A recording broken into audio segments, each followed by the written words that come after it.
weighted average lease expiries, WALEs, is something that I think people would get a lot of value out of. Do we have much time for that? Yeah, I can.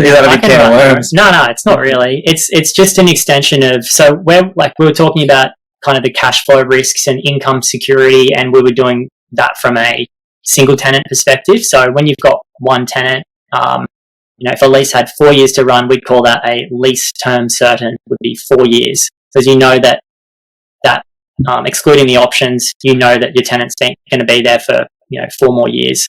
A weighted average lease expiry is relevant for a multi-tenanted property, and essentially what it does is it weights the kind of the remaining lease terms of all your different tenants relative to either their proportion of floor area in the complex or their proportion of total income of the complex, and it sort of does this weighted calculation. So, but the WALE is that amount in years, and generally, or not generally, always a higher WALE is superior. So it's what you want. So some of these kind of investment grade retail centers and things like that. Some of these WALEs, a WALE of like close to 10 years or something like that.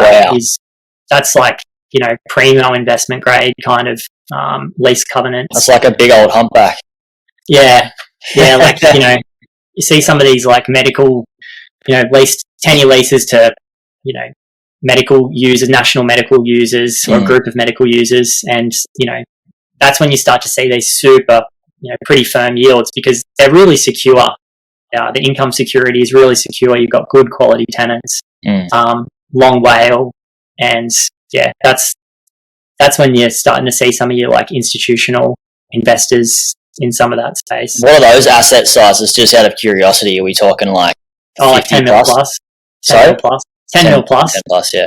But look, any multi-tenanted property, obviously has a WALE, but yeah, some of those, like, I'm just trying to sort of demonstrate the relationship between something that has really, really good income security and the yield that a property like that might show versus something that has, pretty poor income security, like a 1 or 2 year WALE.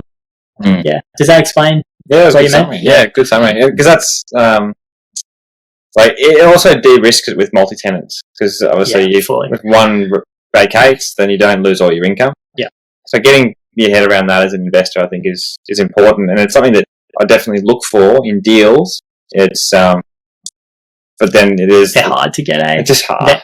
Entry level, kind of less than 1.5 mil freehold and multi-tenanted is like difficult to find. Well, especially on the Gold Coast, it's quite difficult to find.